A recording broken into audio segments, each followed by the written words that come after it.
Hello friends, स्वागत है हमारे channel CTET preparation bye Umesh sir के द्वारा। तो अगर आप हमारे चैनल पे नए आए हुए तो चैनल को सब्सक्राइब कर ले। अगर आप पहले से हमारे चैनल से जुड़े हुए तो वीडियो को लास्ट तक देखें। अगर आपने अभी तक मेरा वीडियो जो है नहीं देखे हैं, पार्ट 1, पार्ट 2 और पार्ट 3, ये पार्ट चौथा है जिसमें हम 46 से लेके 50-60 तक तो क्वेश्चन है उसको बताएंगे। तो 101 से लेके 45 तक जो है हमने 3 पार्ट बना रखे हैं। 10 मिनट में आपको 15 क्वेश्चन आपको अच्छी तरीके से समझ में आ जाएंगे। जैसा कि इसमें आपको दिया हुआ है कि कैसे आपका क्वेश्चन है, आप देख सकते हैं। जैसे मन का मानचित्रण संबंधित है, विशेष रूप से प्राथमिक स्तर पर विद्यार्थियों के बारे में है, निम्नलिखित से बच्चे का सामाजिक मानसिक संतुलन है। ऐसे ही बहुत सारे क्वेश्चन है। विकास कभी न खत्म होने वाली प्रक्रिया या विचार किससे संबंधित है। ऐसे 45 क्वेश्चन दिया हुआ है। तो अगर आपने अभी तक मेरे चैनल पर जाकर अगर वीडियो नहीं देखे हैं तो आप पार्ट 1, पार्ट 2, पार्ट 3 करके देख सकते हैं। तो चलिए आज हम पार्ट 4 में चर्चा करते हैं। पार्ट 4 में आपको हम चलते हैं क्वेश्चन आंसर लेके। चलिए, पहला क्वेश्चन है आपको शिक्षा। पहला क्वेश्चन क्या है कि शिक्षा के क्षेत्र में आप उपयुक्त एवं योग्य व्यक्ति को किस प्रकार प्रेरित करेंगे। शिक्षा के क्षेत्र में आप उपयुक्त एवं योग्य व्यक्तियों को किस प्रकार प्रेरित करेंगे। आपके पास ऑप्शन आएंगे, उन्हें उपयुक्त पद देकर, उन्हें अच्छे वेतन देकर, शोध प्रोत्साहन और पुरस्कार देकर और प्रशंसा करके। तो चलिए इसके बारे में हम फिर से देखते हैं कि क्वेश्चन क्या कर रहा है।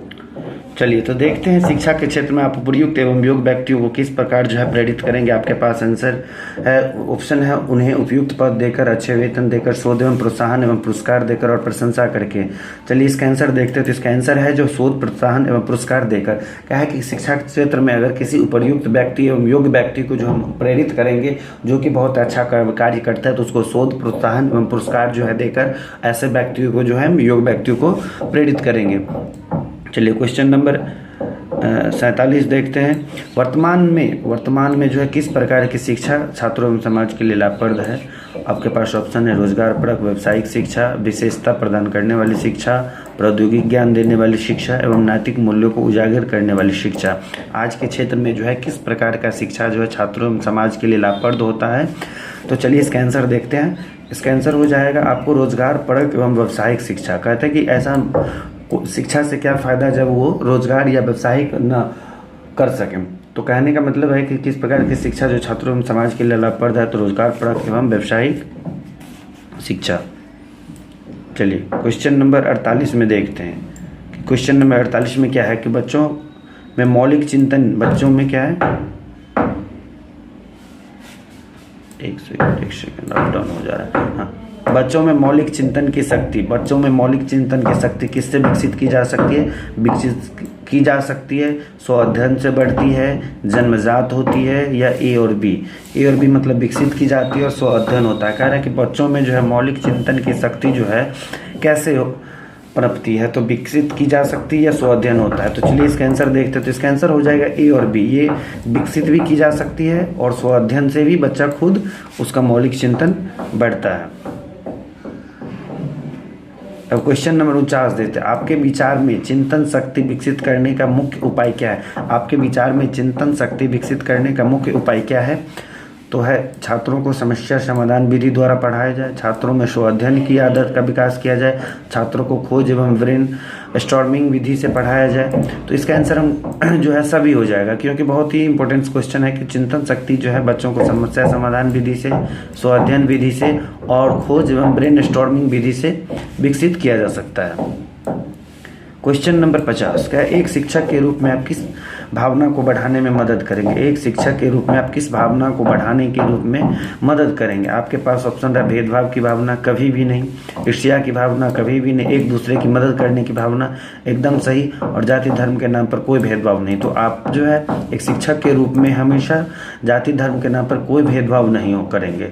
एक शिक्षक के रूप में आप किस भावना को बढ़ाने में मदद करेंगे। तो जाति के धर्म के नाम पर कोई भेदभाव नहीं हो, ऐसी भावना हम लोग मदद करेंगे।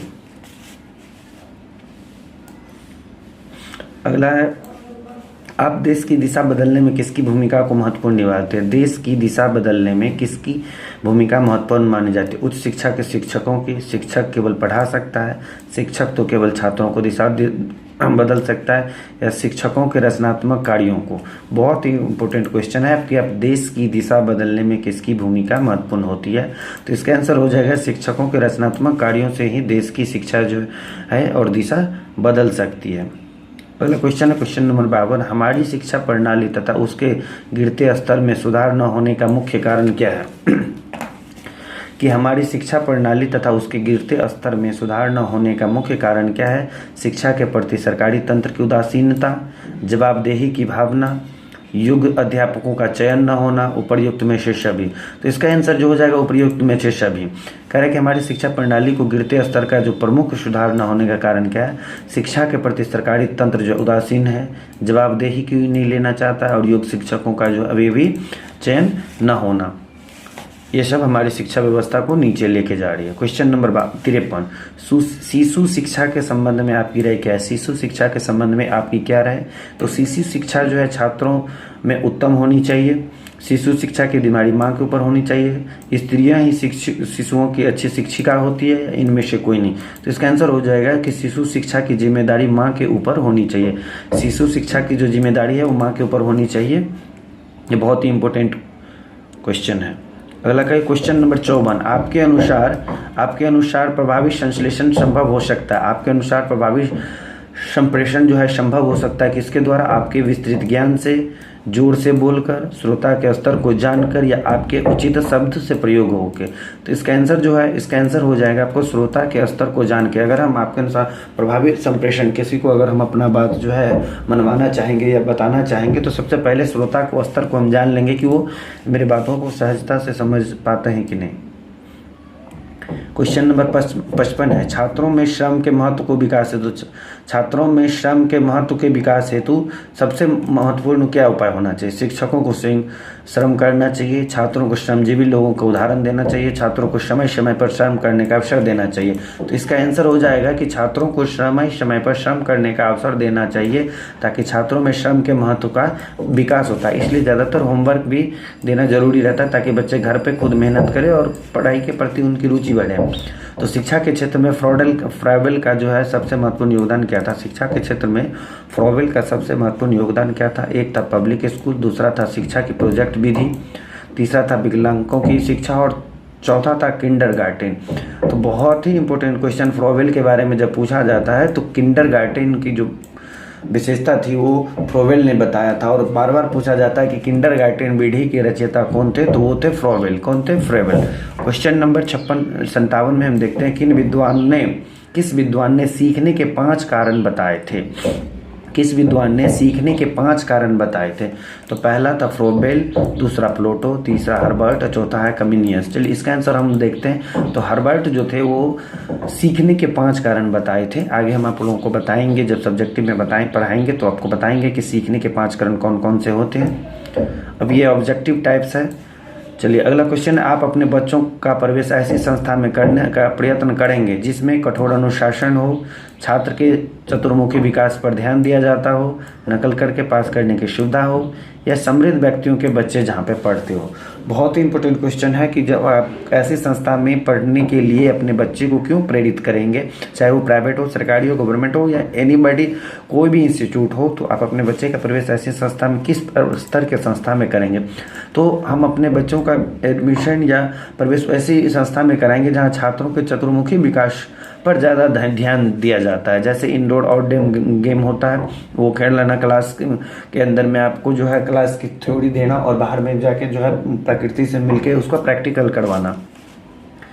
क्वेश्चन नंबर 59 है, छात्रों में आपराधिक प्रवृत्ति एवं युवा अपराधिकता का प्रमुख कारण क्या होता है? आजकल जो आपराधिक जो प्रवृत्ति जो युवाओं में बढ़ रहे हैं, जो कम उम्र में जो बच्चे जो है अपराध करने लगते हैं, उसका प्रमुख कारण क्या है? तो प्रमुख कारण है कुसंयोजन, उसके बाद है मानसिक मंदता, आवश्यकताओं की पूर्ति न होना, और इनमें से सभी। ये बहुत ही इंपॉर्टेंट क्वेश्चन है कि अगर एक छात्र आपराधिक प्रवृत्ति का होता है और युवा आपराधिकता का हो जाता है तो उसमें जो है कुसमायोजन, यानी उसको समायोजन करने के लिए समझाने वाले कोई नहीं होते हैं। मानसिक मंदता, यानी वो अपनी बुद्धि विवेक से काम नहीं करते हैं और उसकी मानसिक विविधता जो होती है कम हो जाती है। और तीसरा आवश्यकताओं की पूर्ति होना, जो उनकी आवश्यकता है उन्हें पूर्ति नहीं हो पाती तो वो क्या करते हैं? अपराध के क्षेत्र में चले जाते हैं। और अगला क्वेश्चन है, स्कूल अनुशासन के संबंध में निम्न में से कौन सा कथन सही है? क्या है कि स्कूल अनुशासन के संबंध में निम्नलिखित में से कौन सा कथन सही है? कहने का मतलब है कि जब आप एक स्कूल होता है उसमें जो है अनुशासन कैसी पद्धति होनी चाहिए। तो स्कूल में एक अनुशासन शिक्षण अधिगम प्रक्रिया एक अंग होता है। अनुशासन स्थापित करने के लिए छात्रों को सदैव कड़ा दंड देना चाहिए। एस टाइप के क्वेश्चन जब भी कड़ा दंड की चर्चा हो तो ये तो पहले ही नहीं होंगे। अनुशासन का उद्देश्य छात्रों को दंड देना नहीं बल्कि यह सुधारात्मक प्रक्रिया है या इनमें से सभी। तो इसका आंसर हो जाएगा कि अनुशासन का उद्देश्य छात्रों को दंड देना नहीं होता है बल्कि यह एक सुधारात्मक प्रक्रिया होता है। तो आपने देखा कि 46 से लेकर 60 तक जो क्वेश्चन है बहुत इंपॉर्टेंट क्वेश्चन है जो कि हर बार किसी एग्जाम में पूछे जाते हैं। अगर आप यहाँ तक आए हैं, वीडियो अच्छा लगा हो तो हमारे चैनल को सब्सक्राइब करें। थैंक यू, धन्यवाद।